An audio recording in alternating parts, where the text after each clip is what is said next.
I am stage manager-ish for these group of wonderful scenes that you're going to be watching.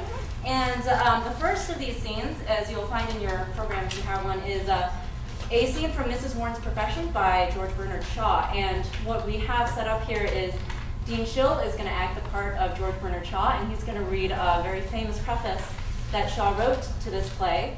And after that, you're going to see a scene where it's going to be Mrs. Warren, who has led a respectable life in England, but was once in her youth forced to resort to prostitution to keep herself together. And her daughter, Vivi, who is been brought up and is now going to university and studying to be an accountant and very respectable. And her daughter is questioning her mother in terms of, what did you do when you were younger, Mom? And with no further ado, I give you Mrs. Warren's Profession, Dean Schill, Martha Nussbaum, and Alison Lumen playing the respective parts of George Bernard Shaw, Mrs. Warren, and Mrs. Warren's daughter, Vivi.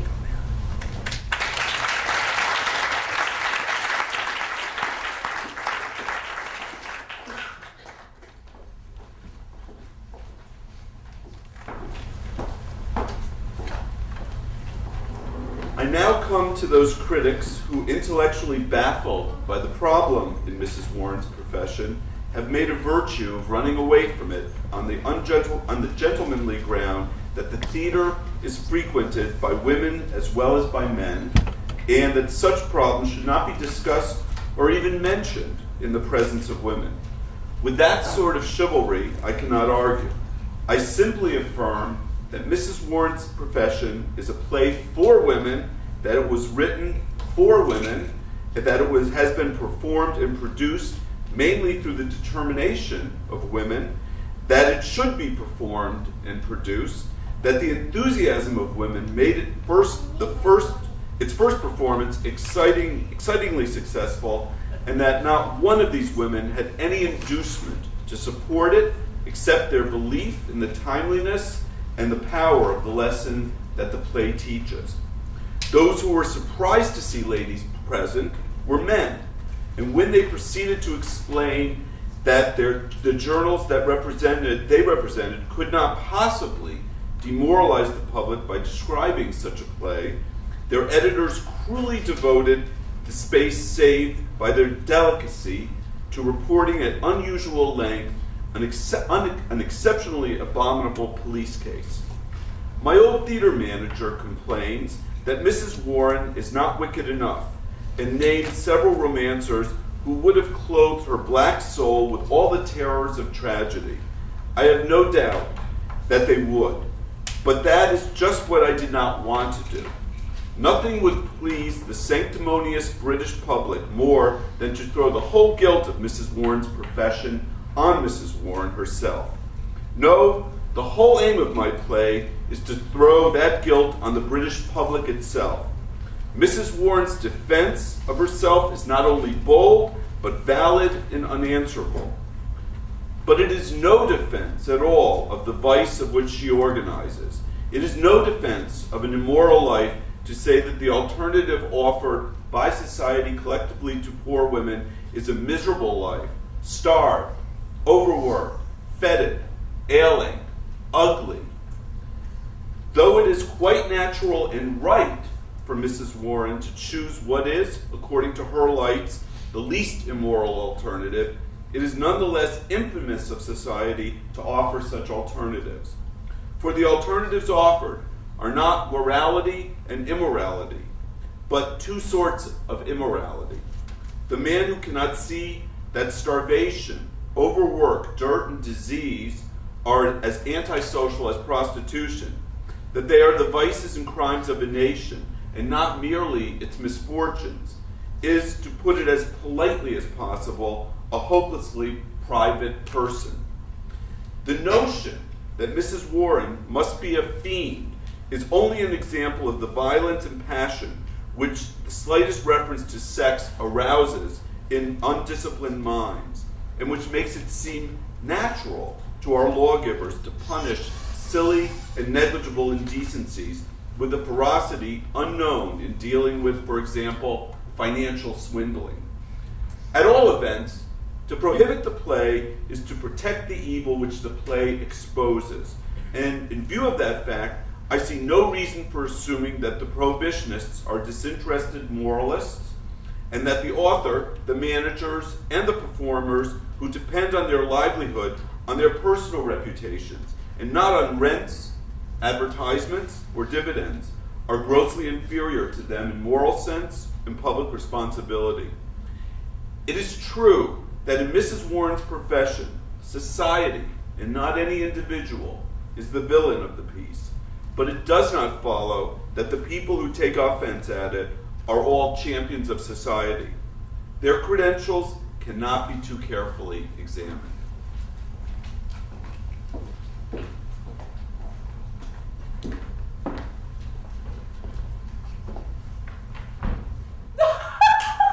Did you ever in your life hear anyone rattle on so? Isn't he a tease? Yes. Now that I think of it, dearie, don't you go encouraging him. I'm sure he's a regular good-for-nothing. I'm afraid Frank is a thorough good for nothing. I shall have to get rid of him, but I shall feel sorry for him when I do, though he's not worth it. Poor dear. That man Cross does not seem to me to be good for much either, is he? What do you know of men, child, to talk that way about them? You'll have to get used to seeing quite a lot of Sir George Crofts, as he's a friend of mine. Why? Do you think we'll be spending much time together? You and I mean. Of course, until you're married. You're not going back to college again. Do you think my way of life would suit you? I doubt it. Your way of life? What do you mean? Has it never occurred to you, Mother, that I have a way of life like other people? What nonsense is this you're trying to talk? Do you want to show your independence now that you're a great little person at school? Don't be a fool, child. That's all you have to say on the topic, is it, Mother? Don't you go on asking me questions like that. Hold your tongue. Your way of life, indeed. What next? Your way of life will be what I please, so it will. I've been noticing these airs in you ever since you got that tripos, or whatever you call it. And if you think that I'm going to put up with them, you're mistaken. And the sooner you find it out, the better. All I have to say on the subject, indeed. Do you know who you're talking to, miss? No. Who are you? What are you? Why, you young imp. Everybody knows my reputation, my social standing, and the profession I intend to pursue. I know nothing about you. What is this way of life you invite me to pursue with you and Sir George Cross? Take care. I shall do something I'll be sorry for later. And you too. Very well. Let's drop the topic till you're better able to face it.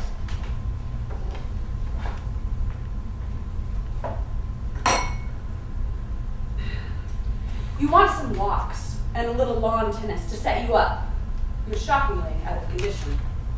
Oh, Vivian. Please, don't cry. I really cannot stand whimpering. I shall go out of the room if you do. Oh, my darling. How can you be so hard on me? Your own mother. Have I no rights over you as a mother? Are you my mother? Am I your mother? Oh, Vivian. Well, then where are our relatives? My father, our family friends. You claim the rights of a mother, the right to call me fool and child, to speak to me as no woman in college and authority over me dare speak to me, to dictate my way of life, and to force on me the acquaintance of a brute whom anyone can see to be the most vicious sort of London man about town. Before I give myself the trouble to resist such claims, I may as well find if they have any real existence. Oh, no, stop. I am your mother, I swear it. Oh, you can't mean to turn against me, my own child. It isn't natural. You do believe me, don't you? Say you believe me. Who is my father? You don't know what you're asking. I can't tell you. Yes, you can, if you like. I have a right to know, and you know that I have that right. Well, you can refuse to tell me if you like, but if you do, you shall see the last of me tomorrow morning. Oh, it's too horrible horrible hearing you talking like that. You wouldn't. You couldn't leave me. Yes, without a moment's hesitation, if you trifle with me about this. How can I be sure that I may not have the contaminated blood of that brutal waster in my veins? No. On my oath, I swear it's not he or any of the others you've ever met. I'm certain of that, at least. You're certain of that at least? Oh. I see. You mean that is all you are certain of? Pray, don't do that, Mother. You know you don't feel it a bit.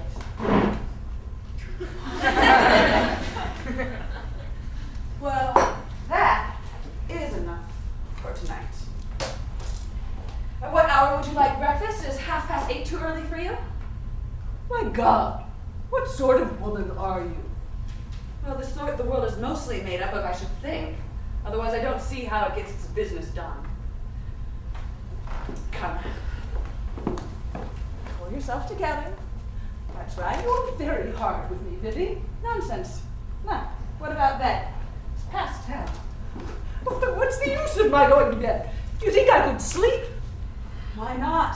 I shall. You've no heart. Oh, I won't bear it.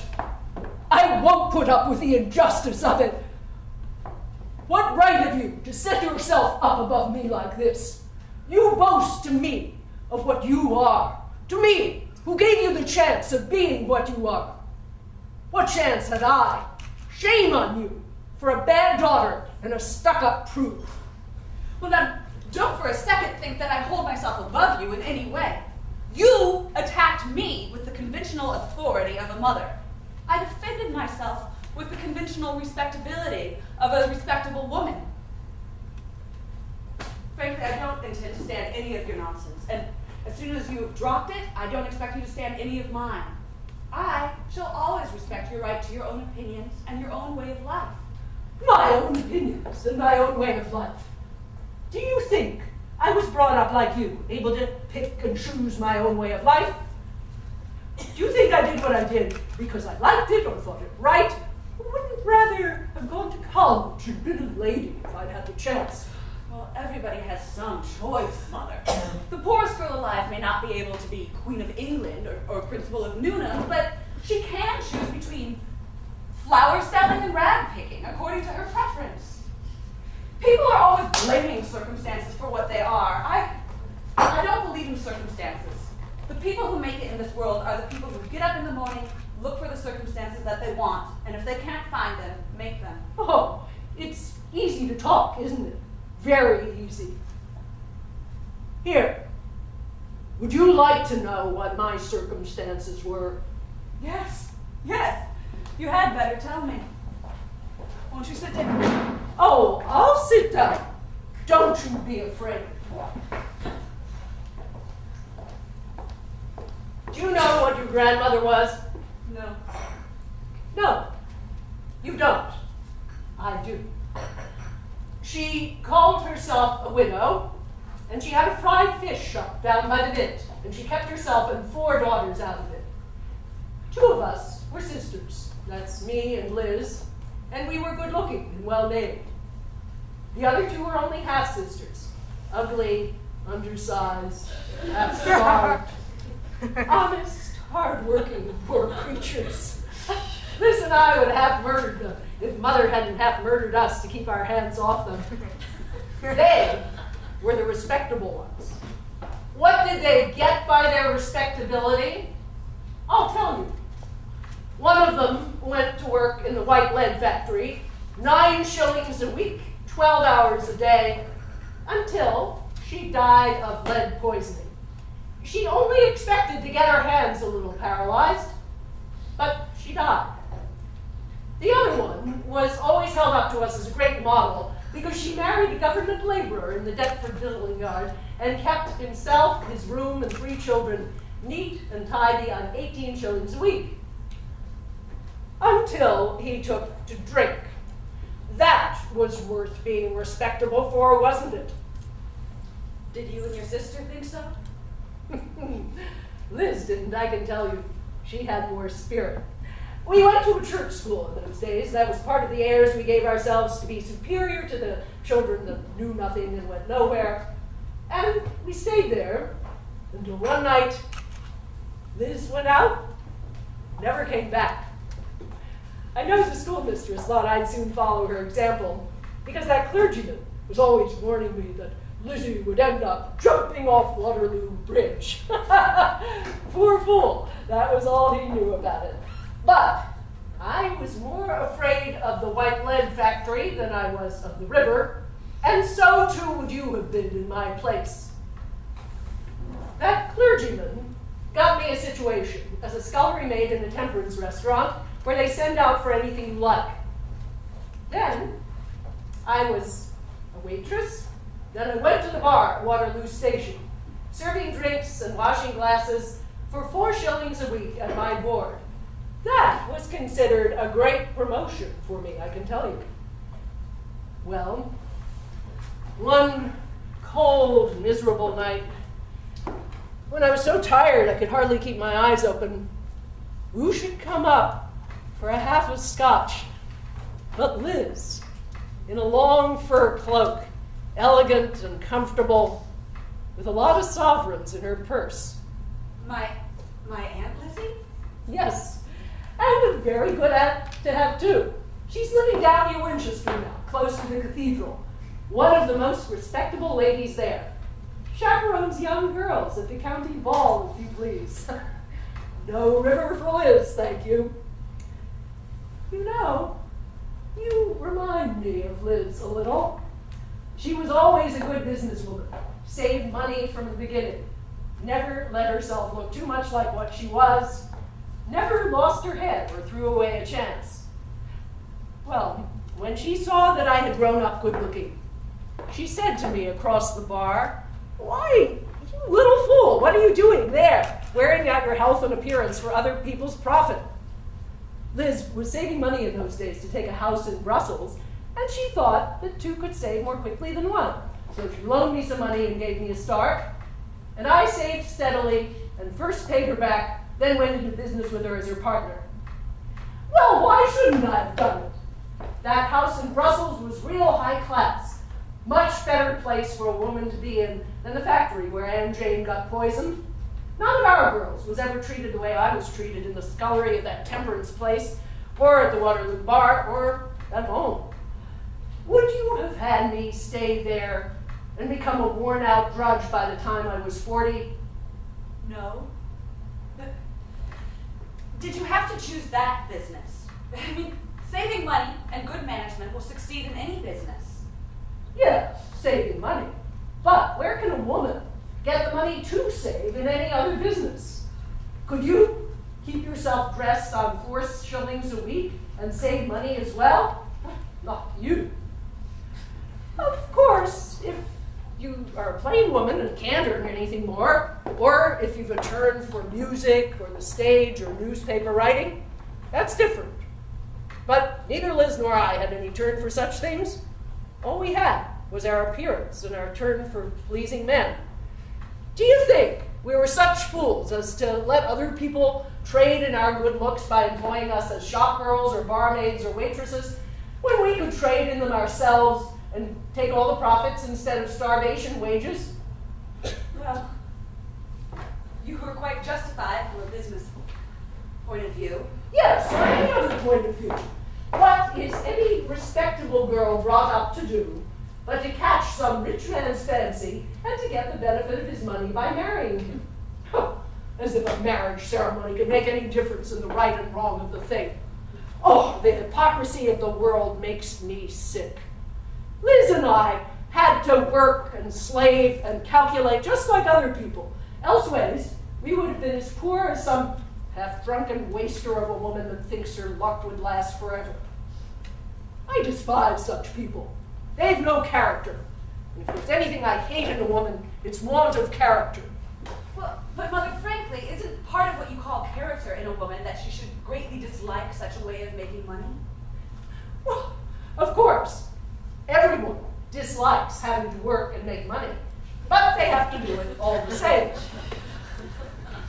I'm sure I've often pitied a poor girl, tired out and in low spirits, having to try to please some man she doesn't give two straws for, some half-drunken fool that thinks he's making himself agreeable to a woman when he's teasing her and worrying her and disgusting her, so that hardly any money would pay her for putting up with it. But she has to bear with the disagreeables and take the rough with the smooth, just like a nurse in a hospital or anything else. It isn't work a woman would do for pleasure, heaven knows. Though to hear the pious people talk, you'd think it was a bed of roses. Well, but you do consider it worthwhile. It pays. Of course, it's worthwhile to a poor girl if she can resist temptation and is good-looking and well-conducted and sensible. It's much better than any other employment that's open to her. I always thought that oughtn't to be. It just can't be right, Vivi, that there shouldn't be better opportunities for women. I stick to it. It's wrong. But it's so, right or wrong, and a woman must make the best of it. But of course, it wouldn't be worthwhile for a lady. You'd be a fool if you took to it. Whereas I should have been a fool if I had taken to anything else. Mother, suppose we were both as poor as you were in those wretched old days. Are you sure you would not advise me to try the bar or marry a laborer or even go into the factory? Oh, of course not. What kind of mother do you take me for? How could you keep your self-respect in such starvation and slavery? And what's a woman worth? What's life worth without self-respect? Why am I independent and able to give my daughter a first-rate education when other women who had my same opportunities are in the gutter? Because I always knew how to respect myself and how to control myself. Wise lives looked up to in a cathedral town, the same reason. Where would we have been if we'd listened to that clergyman's foolishness? Scrubbing floors for 1 6 a week, and nothing to look forward to but the workhouse infirmary. Don't you be led astray by people who don't know the world, my girl. The only way for a woman to provide for herself decently is to be good to some man who can afford to be good to her. If she's in his own station of life, fine, let her make him marry her. But if she's a poor girl, she can't expect it. Why should she? It wouldn't be for her own happiness. Ask any lady in London society who has daughters. She'll tell you the same thing, only I tell it to you straight and she'll tell it to you crooked. That's all the difference. My dear mother, you are quite wonderful. And are you really and truly not one wee bit doubtful or ashamed? Well, of course, dearie, it's only good manners to be ashamed of it. It's expected of a woman. Women have to pretend to feel quite a lot that we don't feel. I never saw the use in that hypocrisy. If people arrange the world one way for a woman, no use pretending it's arranged the other way. Oh, dear. I do believe I'm getting sleepy after all. Oh, I believe it is I who won't be able to sleep now. Well, I better let in some air. Oh, it's a beautiful night. Look. Oh, yes, but take care you don't catch your death of cold, dearie. Well, nonsense. Everything I say is nonsense, according to you. Oh, no. No, that really is not so, Mother. You have quite gotten the better of me tonight, though I intended it to be the other way. Let us be good friends now. Yes, it has been the other way. Well, never mind. Good night, dear old mother. I brought you up well, didn't I? You did. And you'll be good to your dear old mother for it, won't you? I will. Blessings on you, my own dearie darling. Oh, mother's blessings.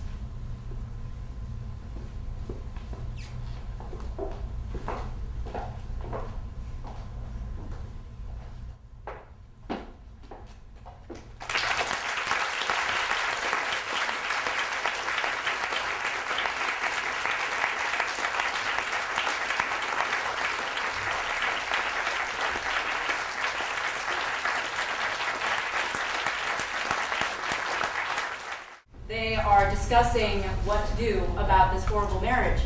And there's a second set of great actors, Aimwell and Archer, and these are two scheming guys who come into town, and what they want to do is they want to kind of trick and woo these women out of their money. And Aimwell is played by Daniel Ababa, and Archer is played by Daniel Ababa is Aimwell, and then Douglas Baird is Archer. And what happens is Aimwell accidentally falls in love with the very woman he's supposed to kind of trick. And as you'll see, all kinds of hijinks ensue. But I'll let you read that part by yourself. But I do warn you, there's going to be a musical interlude. Martha and I are going to do a duet. So please don't clap until that's done. And Douglas Baird delivers the final line. So after he's done, then you can clap. And with no further ado, I give you the Beaux Stratagem.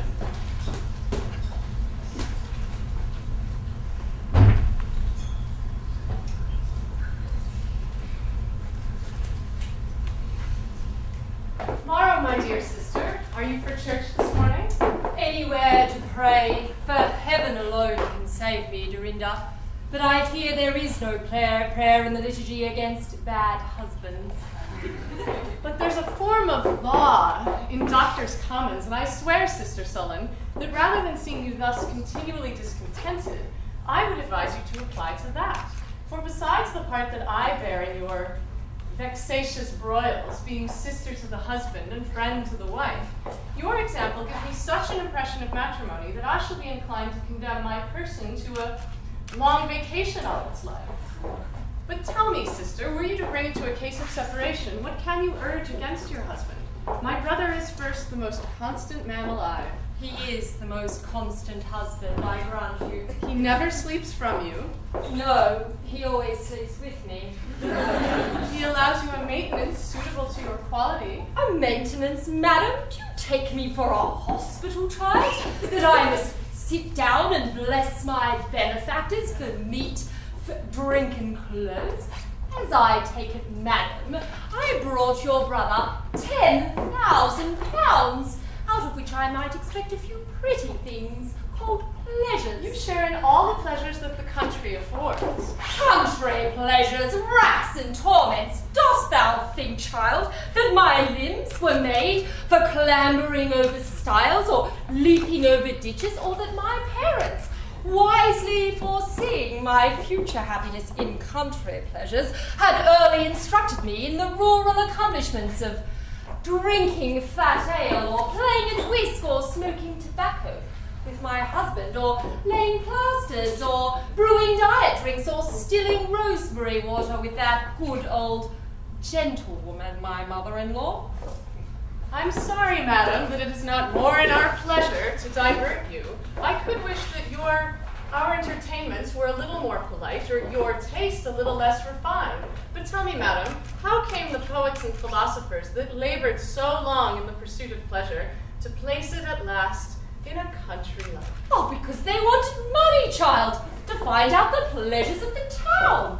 Did you ever see a poet or philosopher worth £10,000? Oh, you show me such a man, I will lay you £50 you'll see him somewhere within the weekly bills. Not that I disapprove of country pleasures as the poets had painted them. In their landscape every Phyllis had her Corydon, every murmuring stream and flowery mead gave fresh alarm to love. Besides, their couples were never married. But yonder I see my Corydon, and what a sweet swain it is, heaven knows. But don't be angry, Dorinda. He's your brother and my husband, and between the two, is he not a sad brute? I have nothing to say to your part of him. You're the best judge. Oh, sister, if you should ever marry, beware a sullen, silent sot, one who's always musing but never thinks. There is some diversion in a talking blockhead, and since a woman must wear chains, I would here have the pleasure of hearing them rattle a little. Now you shall see. But take this by the way, he comes home this morning at his usual hour of 4, wakens me out of a swoon sweet dream of something else by tumbling over the tray table, which he broke all to pieces. After his man and he had rolled about the room like sick passengers in a storm, he flounces into bed, dead as a salmon in a fishmonger's basket, his feet cold as ice, his breath hot as a furnace, and his hands and face greasy as his flannel nightcap. Oh, matron. He disorders the whole economy of my life, leaves me half naked, and my whole night's slumber is the tunable serenade of his wasteful nightingale, his nose. Oh, the pleasures of counting a melancholy clock by a snoring husband. But now, sister, you shall see how handsomely, being a well-bred man, he shall beg my pardon. Oh, my head aches consumedly. Will you be pleased to take tea with us, sir? It may do your head good. No. Coffee, brother? Sure. Will you to dress and go to church with me? The air may help you. Scrub! Sir, What day of the week is this? Sunday, and please your worship. Oh, Sunday. Bring me a dram and set out the table with a venison pasty and a strong tankard of ale. I'll go to breakfast. Stay, brother. You shan't get off so easy. You were very naught last night and must make reparation to your wife. Come, brother, will you not beg pardon? For what? For being drunk last night. I can afford it, can't I? But I can't, sir. Then you may let it alone. But I must tell you, sir, this is not to be borne. I'm glad, Aunt. Scrub! Sir? Fetch my things for shaving my head. And take a care, Scrub, of coming near his temple, lest you find something that turns your razor. Inveterate stupidity. Did you ever see such a hard and obstinate a spleen as his? Oh, sister, I shall never be rid of the beast until I get him to town. London is the place for managing and breaking a husband. But has not a husband the same opportunities there for humbling a wife? Oh, no, child. It is a standing maxim in conjugal discipline that if a man would enslave his wife, he hurries into the country. And if a lady would be arbitrary with her husband, she wheedles her booby up to town. A man dare not play the tyrant in London, Dorinda. There are too many examples to encourage the subject to rebel. Oh, Dorinda, a fine lady may do anything in London. On my conscience, she may raise an army of 40,000 men. I fancy, sister, you were of a mind to be trying your powers that way here in Lichfield. You have already drawn the French count to your colours. Oh, the French are a people that cannot live without their gallantry. And some English that I know are not averse to such amusements. Well, since the truth must out, it may as well now as hereafter. I think one way to rouse my lethargic, sottish husband is to give him a rival. Security begets negligence in all people, and men must be alarmed to be alert to their duty. Women are like paintings. They have no value in the hands of a fool until they hear that men of sense bid high for the purchase. This might do, sister, if my brother's understanding could be convinced into a real passion for you. But I fancy there's a natural aversion of his side, and I think you don't come far behind if you dealt fairly. We are united contradictions, I grant you. Fire and water, but I could be contented with a great many other wives to give the impression of living well with my husband, could I but persuade him to dissemble a little kindness to keep me in good countenance. But how do you know, sister, but that instead of rousing your husband by this artifice into a counterfeit kindness, he might awake in a real fury? If I cannot entice him to the one, I would provoke him to the other. Then how must I behave myself between you? Oh, but you must assist me. What, against my own brother? Oh, but he's but half a brother, and I am your entire friend. If I go one step beyond the bounds of honour, leave me. Until then, I expect you to be with me in everything. So I trust my honour in your hands. You must trust your brother's in mine. The Count is to dine here today. 'Tis a strange thing, sister. I cannot like that man. You like nothing. Love and death have their fatalities, and each strikes home in their own time. You shall pay for all one day, you shall see. But come, my lady, tea is ready. It's almost church time.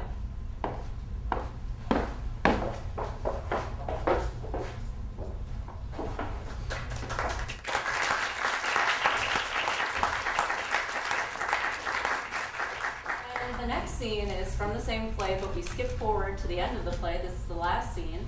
And what's going to happen is Aimwell wants to marry Dorinda. So they found me, a priest, to marry them secretly.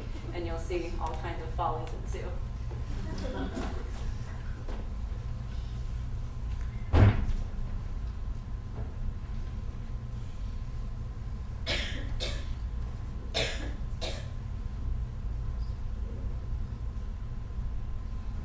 Well, well, my lord, you have conquered. Your late generous action will, I hope, plead for my easy yielding. Though I must own your lordship had a friend in the fort before. The sweets of high blood dwell upon her tongue. Here, priest. Are you prepared, Beaux? I am, but first, my lord, a word. I have in my own family a frightful example of a hasty marriage. When I think upon it shocks me. Pray, my lord, consider a little. Consider. Do you doubt my honor or my love? Neither. I do believe you equally just as brave, and were your whole sex drawn before me to choose from, I should not cast an eye upon the multitude if you were absent. But consider, my lord, I'm a woman. Colors, concealments may hide 1,000 faults in me, therefore know me better first. I own I hardly know myself in anything except my love. Such goodness who could injure? I am unequal to the task of the villain. She's taken my soul and made it honest like her own. I could not hurt her. Priest, retire. Madam, behold your lover in your proselyte, and judge me by the passion of my conversion. I'm all a lie. I'm a counterfeit, but I'm a counterfeit except for my passion. Forbid it, heaven, a counterfeit! I am no lord, but a poor, needy man, come with a fraudulent design for your fortune. But the beauty of your mind and person have won me from myself, such that, like a trusty servant, I prefer the interest of my mistress to my own. Sure, I have had a dream of some poor mariner, a sleepy image of a port in storm, and now awake, involved in storms. Pray, sir, who are you? Brother to the man whose title I usurped, but stranger to his honor and misfortune. Matchless honesty. Once I was proud, sir, of your wealth and fortune, but now I'm prouder that you want them. Now I can own my love was justly leveled, and had no aim but love. Priest, come in.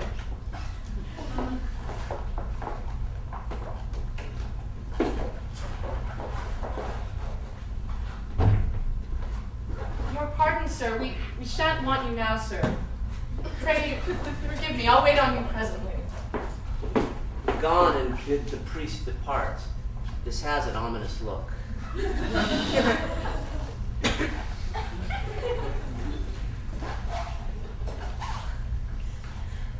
Courage, Tom. Shall I wish you joy? No. God, man, what have you been doing? Archer, I fear my honesty has ruined me. Well, how? I've discovered myself. Discovered yourself without my consent? Have I embarked the small remains of my fortune on the same bottom as yours, only to discover that you've disposed of all without my partnership? I own my fault. After conviction, 'tis too late for pardon. Mr. Aimwell, you shall recall you began this foolishness. As you begun it, so ended. Henceforth, I seek my fortune soon. No, stay, but a minute. Stay to be despised, exposed, and laughed at? I would sooner trade places with the rogues we just now bound than endure one scornful smile from that proud knight that I once considered my equal. What knight? What Sir knight? Charles Friedman, the brother to the lady that I almost, what's a cursed knight's word? Farewell. Wait, one word, Archer. Methought you received my confession with pleasure. Received with pleasure? Oh, afterwards she consented to the match, and I dare believe she'll be just. Just to herself. I warned her, Archer, as you should have. Well, by all hopes she comes, and she comes smiling. Come, my good lord, I fly with impatience to your arms. These minutes of my absence was a tedious year. Where's this priest? A brave girl. I suppose, sir, this gentleman is privy to our affairs? Yes, madam. Priest, do your office. Make haste, make haste, make haste. Come back to the president. But my mind's altered. I won't. I'm confounded. Oh, my soul. What is the matter now, madam? Look ye, sir, one generous action deserves another. This gentleman's honor obliged him to conceal nothing from me, and my justice obliges me to hide nothing from him. In short, sir, you are the man that you thought you counterfeited. You are the true Lord Viscount Amwell, and I wish your lordship joy. Now, priest, you may retire. If his lordship is pleased with the match, let him marry me before the world. What does she mean? Here's a witness for my truth. My dear Lord Amwell, I wish you joy. Of what? Of your honor and estate. Your brother died. The day before I left London, and all your friends have rid after you to Brussels. Among the rest, I myself did the honor. Sir Knight, surely you'll be answering. No, 'tis truth, upon my honor. Thanks to the pregnant stars that formed this accident. Thanks to the womb of time that brought it forth. Thanks to my guardian angel who brought me to this prize. And thanks to Sir Charles Friedman. My lord, I wish you joy. My lady, I wish you joy. And egad, sir, you're the most honest man alive. And there's the small matter of our agreement. I think you now owe me the moiety of this lady's fortune, which I think is £5,000. Not a penny, Archer. You have cut my throat right now because I will never deceive the lady. Oh, I'll cut your throat if you deceive her now. This is what I expected. So let's end this dispute. The lady's fortune is £10,000. Let's divide stakes. £10,000 or the lady? How? Is your lordship so indifferent? No, madam. He knows I'll take the money. I leave you to his lordship, and so we both rest satisfied. Mesdames et messieurs, I'm your servant. Twice under. I've heard you've been robbed here. Well, it's true the ladies have been in some danger, sir. Beggar, your inn has been robbed too. Our inn? By whom? By the landlord. Beggar. Garçon, he has robbed himself and run away. Robbed himself? Yes, on me too. Of £100. £100? Yes, that I owed him. Frank, our money is gone. Oh, rot the men, money, my wench is gone. Somebody will say to Mademoiselle Cherie.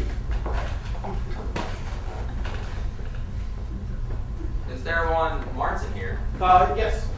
I have a box here and a letter for him. Box.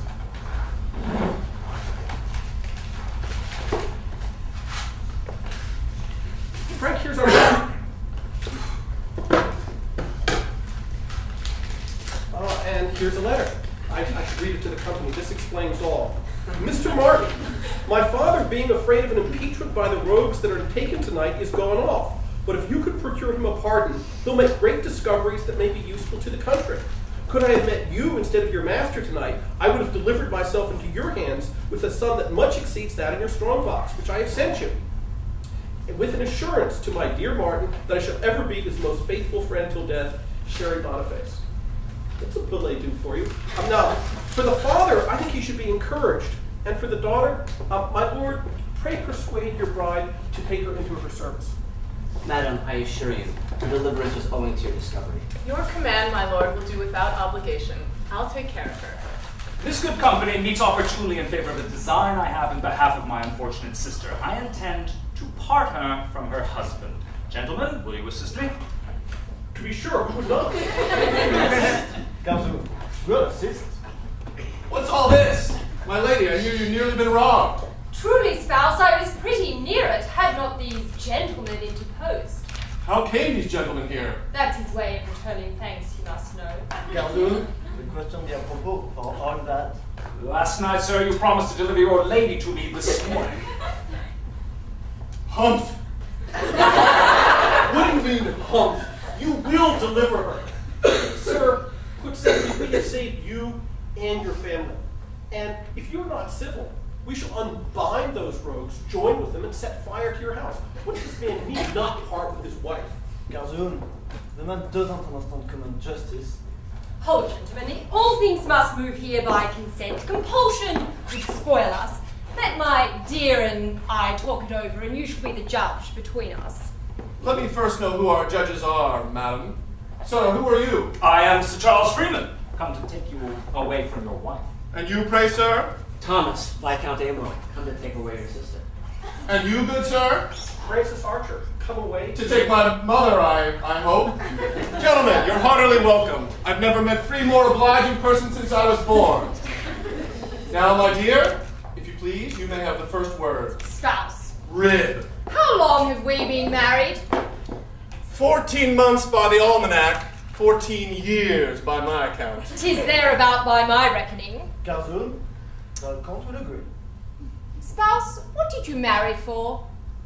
To get an heir to my estate, of course. And have you succeeded? No. Well, consideration fails of his part. And, Madam, what you marry for? To support the weakness of my sex by the strength of his, and to enjoy the pleasures of an agreeable society. And are your expectations answered? No. A clear case. What A are- clear case. What are the bars to your mutual contentment? In the first place, I can't drink ale with him. And I can't drink tea with her. I can't hunt with you. And I can't dance with you. I hate cocking and racing. And I abhor ombre and piquet. Your silence is intolerable. Your prating is worse. Have we not been a perpetual offence to one another, a gnawing vulture at the heart, A frightful goblin to the a sight. porcupine to the feeling? Perpetual wormwood to the taste. Is there a thing on earth we can agree on? Yes, to part. With all my heart. Your hand. These hands joined us, and they shall make us apart. Away! North. South! East. West, as far as the poles asunder! Vega, the ceremony is very pretty. And now, Mrs. Sullivan, there wants only my sister's fortune to let us rest easy. Sir Charles, you love your sister, and I love her fortune. Each man his fancy. You will not relent? No, not a stiver. Then, Madam, I'm afraid you must return to your prison. What's the portion? 10,000 pounds, sir. Well, I'll pay it. She shall go home with me. Oh, do you know what 10,000 pounds is? No, sir, not justement. It's 100,000 livres. 100,000 livres. Oh, garçon, me cannot do it. Your beauties and their fortune are both too much for me. Well, fortunately, I can. This night has proved strangely lucky for us. As Captain Gibbet made bold in your study tonight, he took all the papers of your estate, all the articles of marriage with this lady, bills, bonds, leases, receipts to an infinite value. As he took them from you, I took them from him, and I now give them all to Sir Charles. How my writings! Oh, my head aches consumedly. Oh, gentlemen, you have won her fortune. Sir Charles, if it pleases you, and be married at the wedding of my sister and my divorce, and you may command my house. But my head aches consumedly. Scrub, bring me a dram. Well, madam, there's a song you should hear.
hard to guess which is better pleased, the couple joined or the couple parted. The one rejoicing in hope of an untasted happiness, the other in deliverance from an experienced misery. Both happy in their several states we find, those parted by consent and those conjoined. Consent, if mutual, saves the lawyer's fee. Consent is law enough to set you free.